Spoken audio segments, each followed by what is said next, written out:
On this one, I kind of always go back to the same thing, and that is the fact that somebody somebody's gonna do it. Somebody has to do it. Uh, and the way things went, it just so happens that the United States is in the exact position to do it because the police are somebody that you call when shit hits the fan. Uh, and when shit hits the fan, pretty much anywhere around Earth, you go to the U.S. basically, and that's been shown over and over and over again, whether it's humanitarian or in terms of war, financially. For the most part, China's trying to come up and make its own dichotomy there, but I don't see that happening. When we roll up with a carrier strike group somewhere and start delivering a little bit of that freedom, China looks on and thinks to itself, I wish that was us. It just watches and observes and, you know, watches us carry out strikes wherever we need to be to keep trade for the most part going. And it just really wishes they were the ones doing that. Because that is, in this day and age, uh, the true showing of global power. Because as far as we're concerned, the oceans are like space, and aircraft carriers and an aircraft carrier strike group is like interplanetary ships, you know. And it's such a long, vast distance. We have to have 11 running at all times, which is actually 8 because 3 are docked at any given time for maintenance. And it costs about $1 billion per year to run a single strike group, maybe a little bit more. And it's expensive.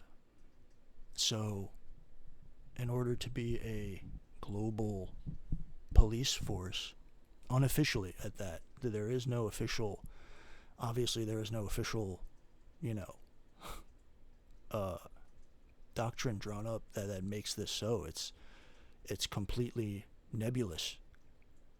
Yeah, the first thing you need is a huge wealth churning, money generating home base. It's expensive. And those are just the aircraft carrier strike groups. Like, there's a whole bunch of other sets of logistics that are involved, including some 1,000 U.S. military bases throughout the world. And if you look at those bases, it's a pretty brilliant setup, to be honest, because they're scattered everywhere and they surround those who we would consider, you know, global bad guys. Like, China is completely surrounded. Iran is completely surrounded. Russia is completely surrounded. And it's really quite a setup, because a lot of the time places like Saudi Arabia lobby us to get those bases in their country. Imagine that. Like imagine your position in the world when another country comes to you and says, "Will you set up? Will you have a military presence in our country? That's what we want from you." That's completely unheard of. You know. And the U.S. is in a weird position where that's just what we do. And if we were to leave and remove that presence, suddenly there's a problem there. There's this vacuum made because the U.S., I think we employ strategic weakness. Sometimes we intentionally look and appear weak to achieve an objective, which is important. It's almost like playing dumb. You know, when you employ something like strategic weakness, it reveals the hands of your enemies. It makes them kind of show themselves. Because if the U.S. were to disappear off the face of the earth right now, I guarantee you there'd be a handful of countries that just immediately enacted invasion plans. Immediately. Would start with strikes. And the only thing containing that is a U.S. presence, because if you kill a U.S. soldier, then you're fucked. You're basically fucked. And like I said, if it wasn't the U.S., it would be somebody else. And it just so happens the U.S. is in a perfect spot geographically to do that. Wedged right between the two major oceans, with aircraft carrier fleets that have fuel for 25 years that only need to dock for maintenance and to restock everything to sustain the crew. And it just so happens there's been this perfect seam of tech that's developed and global events that developed that sort of installed this, especially as you're starting to see people kind of universally agree the post-World War II era was the decline of the era of the empires, which was mostly based in Europe, and it switched over to the U.S. once everybody kind of agreed on a new global dynamic, because despite what people say, the U.S. is quite benevolent. Like, there's never been a place that has so much power that could be used anywhere at any time that is not used at all, which is different from the norm. Like, the European powers went full on, colonial style activity, which were intended directly to benefit the host nation, which is understandable. That's how human beings are, especially at that era when that was the thing to do, I suppose. And the Brits basically ruled the world for a time, and many other people before that. But yeah, the post-World War II era, and then on top of that you add the nuclear age that basically forces countries with nukes to fight in a different way. Like, you're not going to catch the U.S. landing a massive invasion force into any country probably ever again. It's probably not going to happen again. I think World War II, or even maybe you could consider the Desert Storm era, kind of the last of that. But especially World War II. You just don't need that anymore. Like, Israel and Iran right now was able to do catastrophic regime ending, country ending damage with just a couple of groups of special ops and air power, with the special ops picking targets and sabotaging things they needed to sabotage, destroying things they needed to destroy, with just a couple of small groups of guys. And that's how the U.S. intends to do things, because you can have huge asset control, basically have full control over, like, your naval and air assets with a small group of people.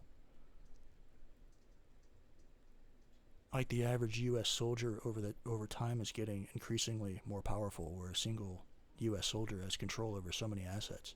They're not just a soldier running in with a gun and some grenades and trying to kill other soldiers. Like, they are in control of ever more assets. So when shit hits the fan, the U.S. is basically expected to be the hard stop. And I honestly think we should embrace that, because if we did, say we truly resigned that role, like we were like, we turned everybody down who needed some kind of assistance, and we just kind of receded. Somebody else, I guarantee you, would fill that vacuum. And they have every reason to not be as benevolent as we are. If there were Chinese bases all through Mexico, Canada,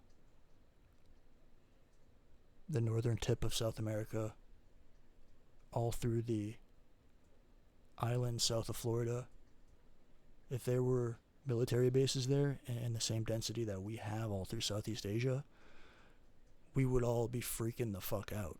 Like, we would be totally surrounded. But that situation doesn't exist at all. It's completely inverted. And that's because the U.S. has something that really no other country has ever had, and that is a massive network of friendly countries that honestly has been forged through incredibly hard times, like Japan and Germany especially. And those two countries are good examples of nation building. The reason why we thought nation building was a good idea was because it worked with Japan and Germany.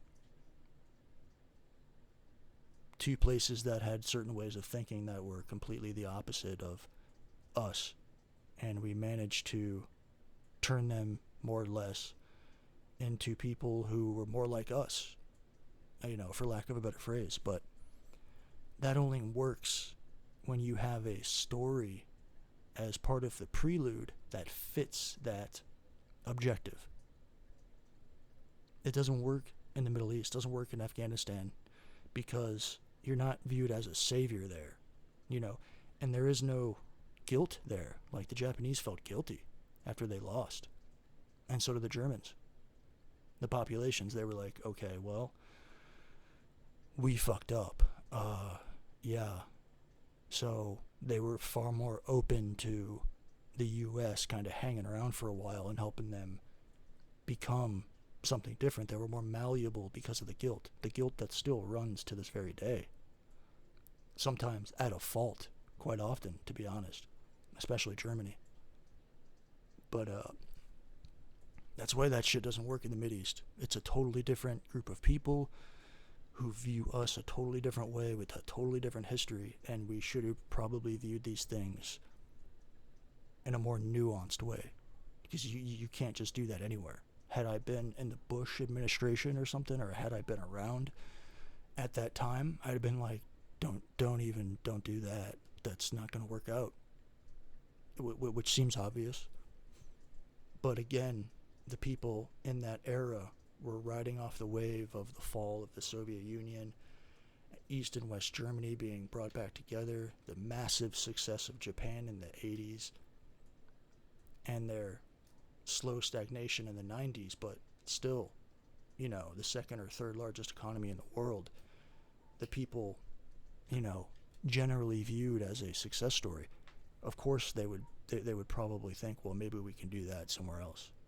That's assuming the intentions were that pure, which I doubt, but it seems obvious that it was at least part of the intention. And another big aspect of this is the growth of tech. It just so happens that we're following this stream of technological growth that favors the country that is in the position to be a global police force. We can do things that nobody else can do. We can do major things with very little overall cost to us. For us, the most detrimental thing to our endeavors is the price tag, not the loss of life, not the danger to our assets, but to the cost, straight up, per missile, per bomb, per flight, and that's how we talk about it most often. But as that more and more becomes the focus, we will fix that too. Things will get cheaper and cheaper and cheaper, and that's just how we are. We hear about shit, we come to understand it, we fix it, and that becomes incorporated in part of what we do. And there's another reason, and that is because of global trade itself. The whole planet has a vested interest in global trade going on.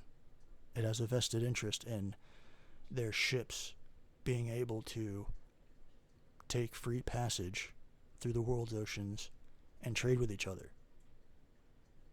And sometimes that gets disturbed.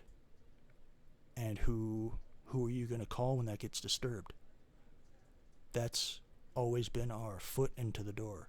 That's always been why we can roll up with aircraft carriers and start to, you know, deal with any disturbance that comes along.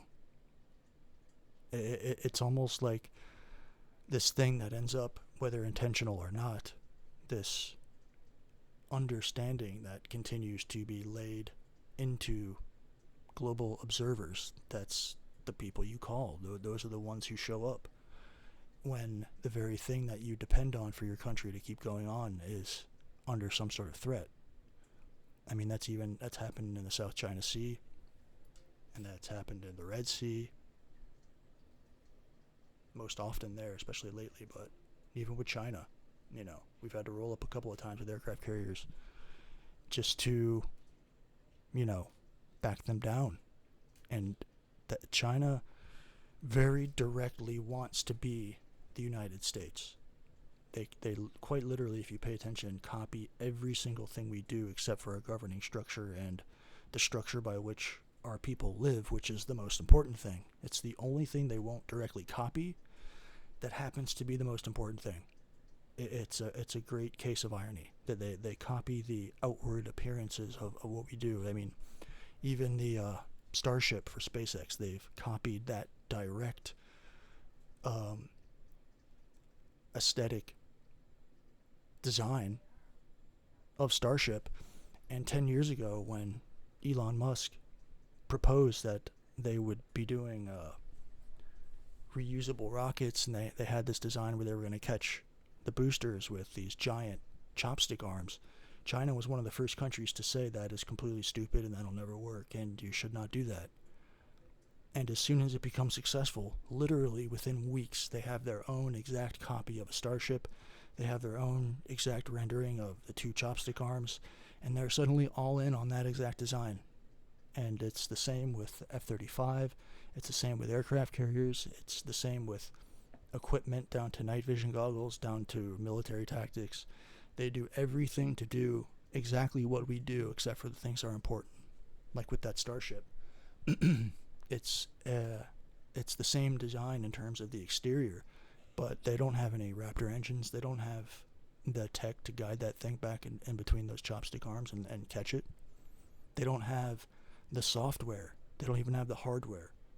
They just have an eye to take the look, the appearance, and they do that over and over and over again with so many things.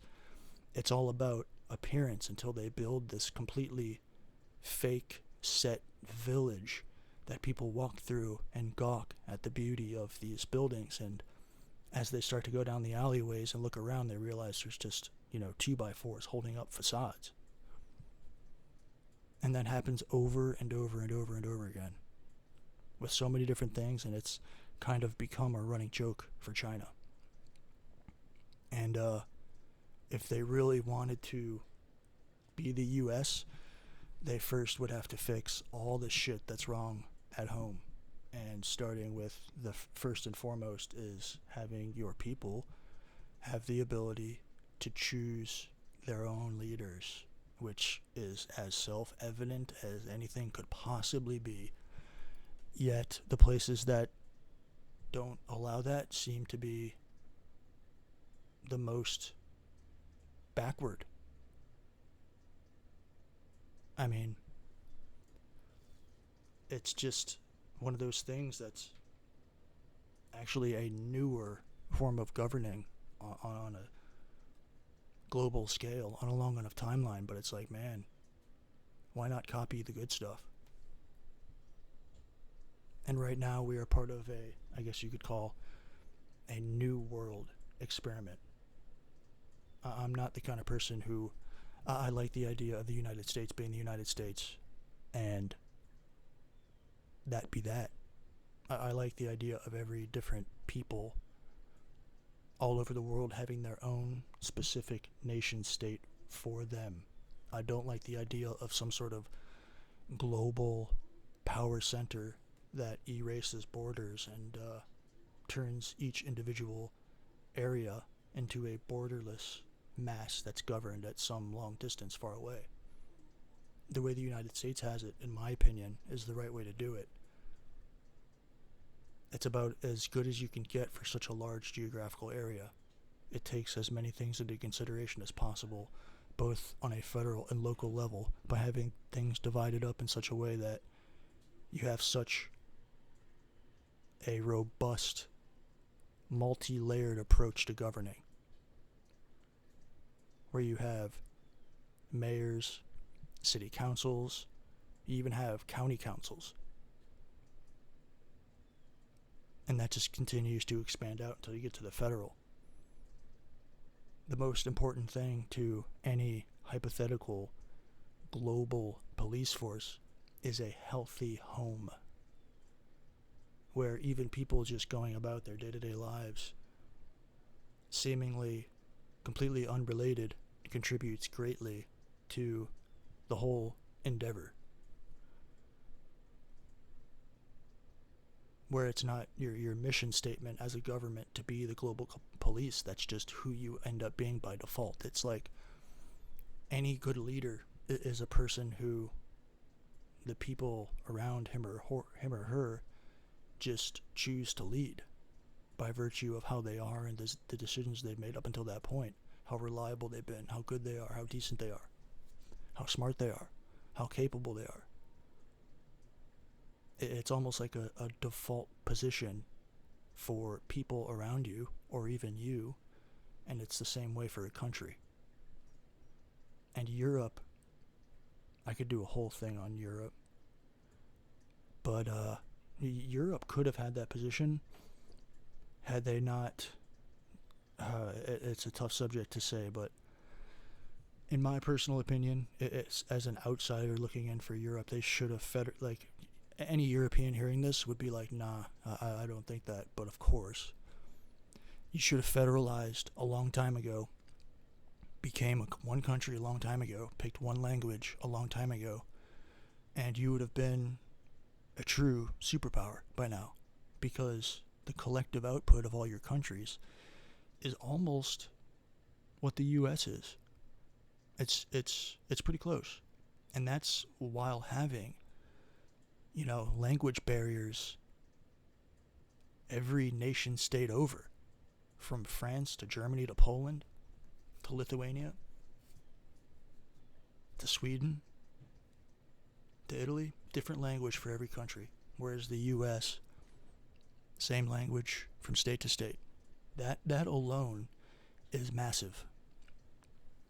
Same set of laws for the same landmass. One cohesive military.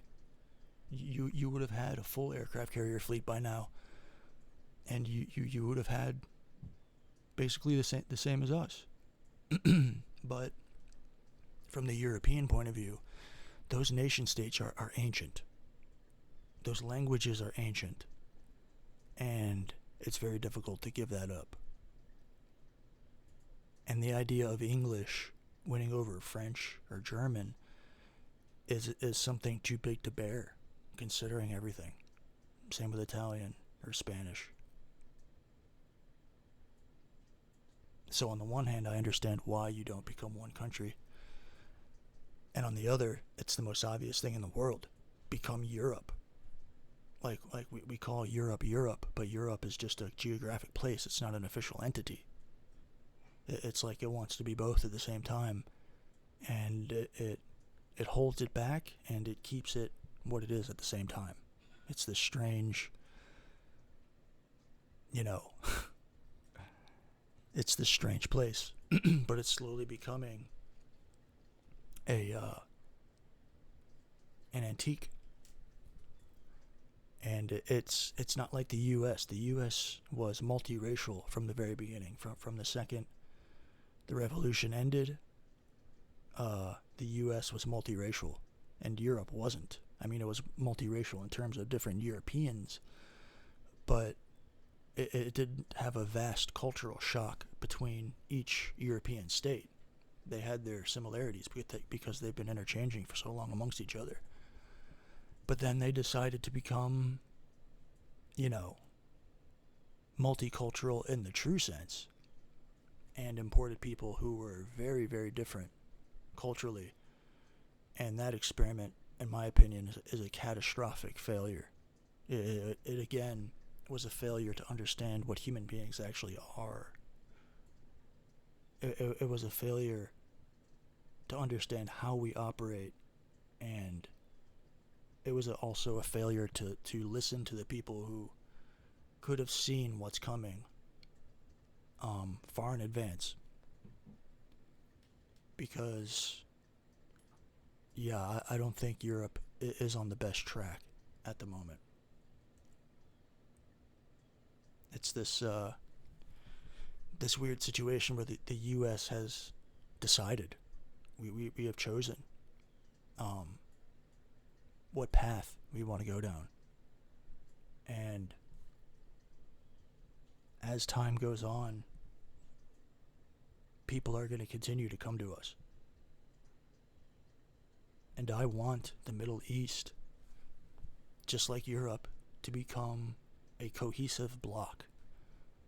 I mean, imagine a situation in the Middle East where you could build infrastructure across the deserts, all different types, pipelines, bridges, roads, everything, without worry of somebody coming along and fucking with it, because you have such animosity, such a divergent of interests, that you really can't build anything, you know. It's like, it's on the horizon too, to be honest. With the events of today, you can tell that there's a larger and larger consensus in the Middle East that people there want to become more quote-unquote westernized. I don't even know. Westernized, yes. To me, westernized is akin to saying technologically savvy. That's all that means to me. It doesn't mean democratic or you have to have a constitution. It basically means embracing the age. Because on certain fronts, the West has pulled far ahead. I don't think anybody can really dispute that.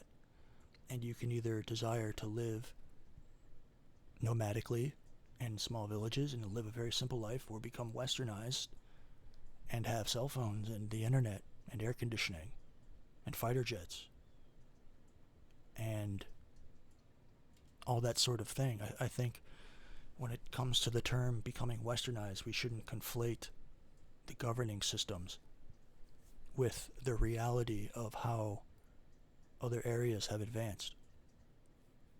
To me, that's the main thing. Like the Saudis, you can tell they're like, yeah, we want to become westernized. And that means the embrace of certain things while keeping certain other things. Like they're still going to remain Sunni Islam. They're still going to do their thing. But it's weird too, because it does come with a certain temperament, a certain rationality.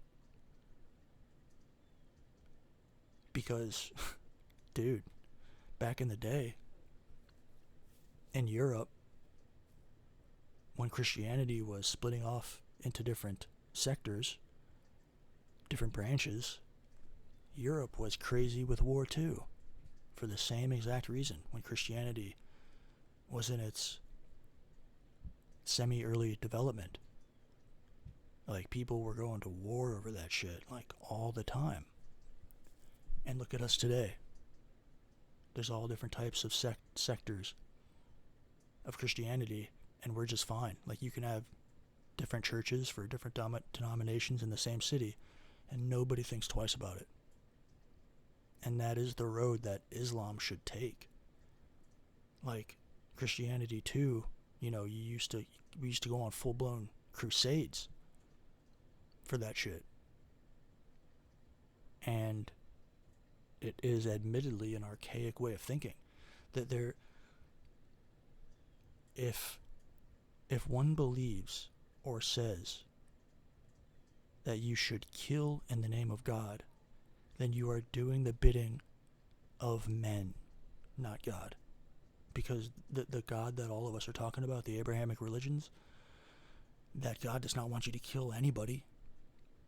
It's right there in the Ten Commandments. It's almost like an earthly trick, so to speak. It's almost like a temptation of your own biology. It's almost like your expression of the utmost devotion. I will kill for you. But it's not right. Anybody who has sacrificed themselves, killed themselves or anybody else in the name of God, in my opinion, has made a catastrophic mistake. And when it comes time to be judged, I don't think you're going to get the judgment you thought you would get.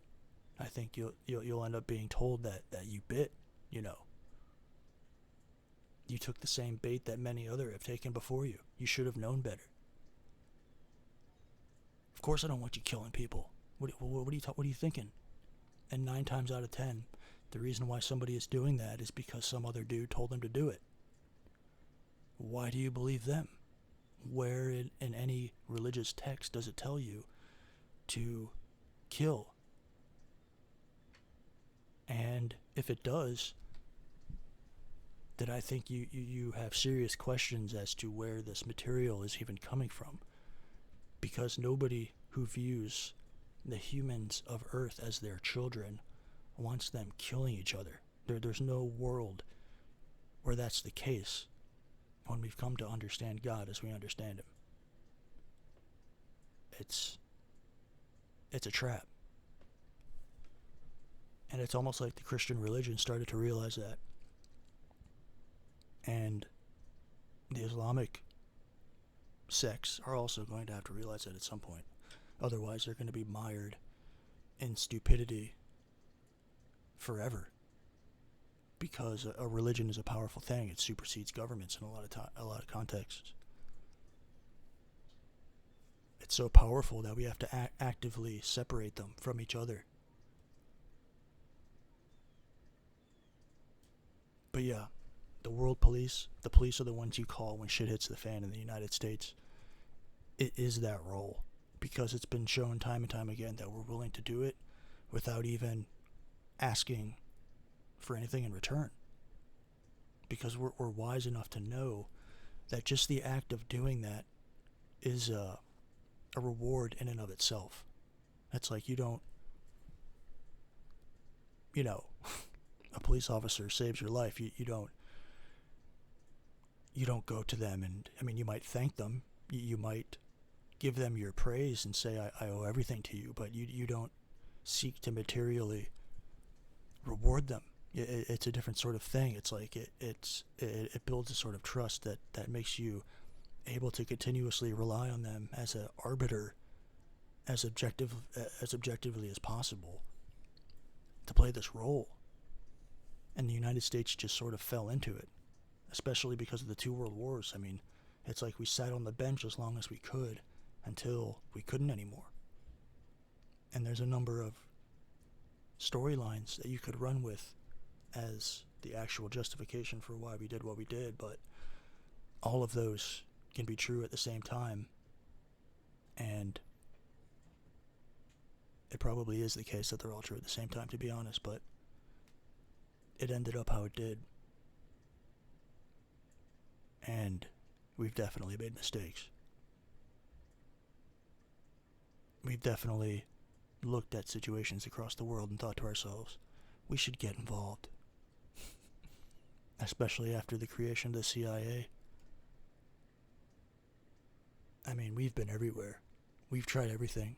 We have such a vast collection of information on statecraft and sabotage, surveillance.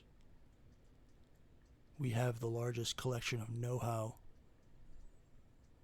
on these things than anybody ever has, probably more than anybody ever will. And since the creation of artificial intelligence, the world was split into 2 blocks, the Chinese and the American. And at some point, this stuff is going to get so advanced that you're just going to have to pick a side. And it seems like everything that's happening now is a prelude to that. Because the stuff is going to be real pretty soon. Right now it's mostly chatbots. And chatbots being implanted into physical bodies, but I promise you, very, very soon, the nature of labor itself is likely going to change. The nature of war itself is likely going to change. And I'll never forget what Nikola Tesla said in the early 1900s. This is the guy who invented alternating current electricity. One of the best inventors of all time, the guy that the company Tesla is named after. He said there's going to be a point in time where nations fight their wars over the oceans with machines. And whoever's machines win is the victor. And that's that. Because if those machines invaded your country, it would be such decimation, you may as well surrender before that even happens. These machines are going to be so powerful that they're going to fight your wars for you in a neutral place. And you're sitting there watching monitors, and if yours lose, that's it. And it definitely seems like we're heading toward that. Probably more than we know, to be honest. And I'd like to see South America to become one cohesive block. See, it's strange to me that these places didn't become one country, especially both Europe and South America. South America, even more so because they have very, very similar languages down there, connected to Spanish. And I think it was the Andes mountain range in the Amazon rainforest that prevented it from becoming one country, because those are such massive geographical barriers and buffers that going from east to west is very difficult, if not impossible. And when all that stuff was being colonized, there was no other way to get around outside of by ship, and there was no Panama Canal. The only way was through the south, which is a notoriously dangerous area. I think there's like 10,000 people who have died trying to sail down at the southern tip of Argentina, down there by Antarctica. It's just so violent and so awful. It's a small little channel, but it's like people dared not go down there. So the discovery of Chile as a whole entity down there, like they had to get over there through pretty treacherous means. And it's like, yeah, I could definitely see why it's not one whole country, but it would be helpful as a landmass if it were one country. But that's not for me to decide. It's only for me to theorize. Because it would make them more powerful. That's all. It would make them better. Simple as that. Like Canada is massive. And the fact that it's one country helps it out quite a bit. I mean, we have Alaska, but yeah. And I thought about what the United States would be like if it were 50 different countries, and I think we can all pretty much imagine what that would be like. So yeah, the United States basically has to be the world police, and we can do that without entering massive wars all the time. We pretty much do it all the time. It's sort of become part of the portfolio. But we're also, I think, benefited by the fact that there is no official doctrine. There are no official rules for that. It's a kind of gray zone between military action, declaring war, and acting as a mediator, pulling off a few strikes, sticking around for a couple of weeks and going back home. And like I said, technology is one of the main things. Like, nobody has B-2 bombers like the U.S. That's the big debate now, whether or not we should fly a couple of B-2s over Iran and drop those bunker busters. Because the B-2s are some of the best stealth aircraft ever made. Almost completely undetectable. And they're these massive bombers, which is the prelude to the B-21, which is a 6th generation bomber. It's the first 6th generation aircraft ever made.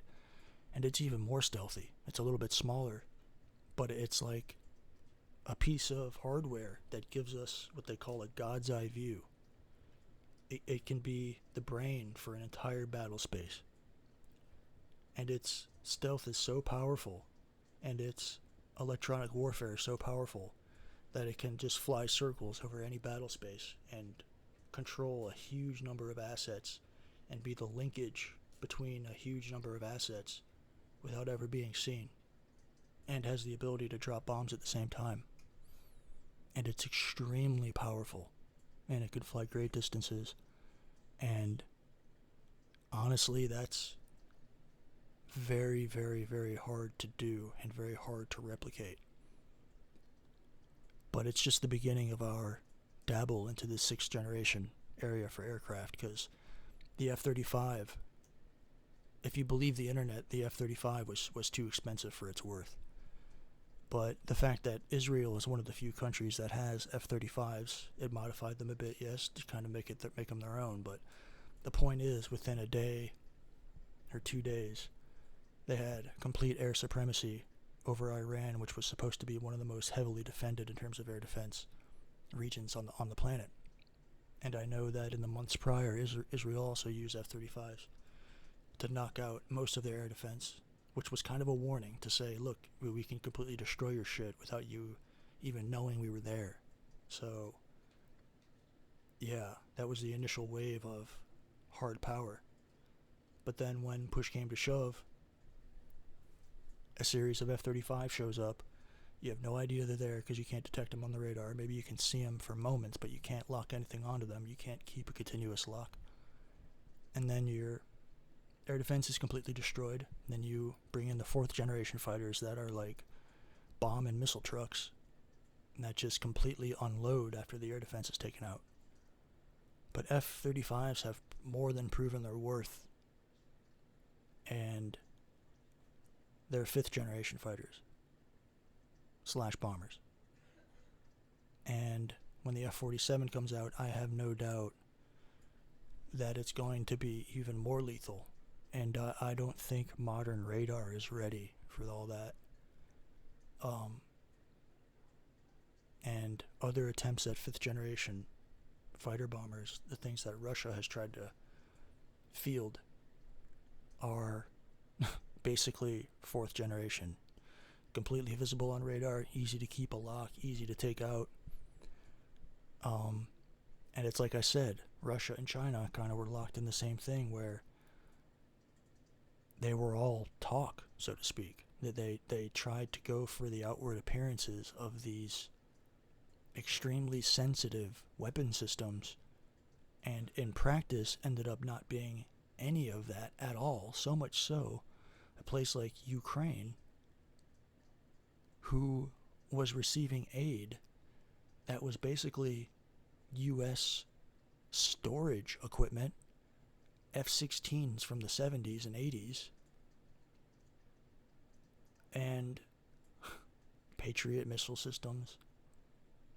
Basically hand-me-down weapons, stuff that we were going to keep stored, that we don't necessarily need all that much, was able to not only hold off a Russian invasion, but keep it pinned down for years now. Like, Russia has not once had air superiority, even. And Ukraine doesn't have anywhere near the missile defense that Iran had.